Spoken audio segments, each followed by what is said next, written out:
31 ડિસેમ્બરને લઈને ગીર સોમનાથ જિલ્લાના પ્રભાસ પાટણ ખાતે વાહન ચેકિંગ હાથ ધરાયું.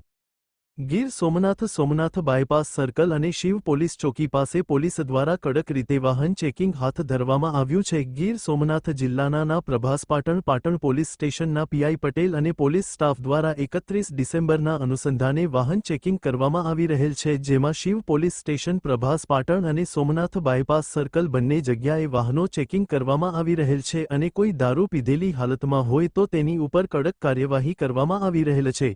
Reporter Bharatsinh Jadav, Gir Somnath.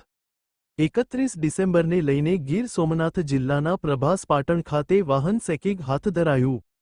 Gir Somnath bypass circle અને શિવ પોલીસ ચોકી પાસે પોલીસ દ્વારા કડક રીતે વાહન ચેકિંગ હાથ ધરવામાં આવ્યું છે. ગીર સોમનાથ જિલ્લાના પ્રભાસ પાટણ પોલીસ સ્ટેશનના પીઆઈ પટેલ અને પોલીસ સ્ટાફ દ્વારા 31 ડિસેમ્બરના અનુસંધાને વાહન ચેકિંગ કરવામાં આવી રહેલ છે, જેમાં શિવ પોલીસ સ્ટેશન પ્રભાસ પાટણ અને સોમનાથ બાયપાસ સર્કલ બંને જગ્યાએ વાહનો ચેકિંગ કરવામાં આવી રહેલ છે અને કોઈ દારૂ પીધેલી હાલતમાં હોય તો તેની ઉપર કડક કાર્યવાહી કરવામાં આવી રહેલ છે.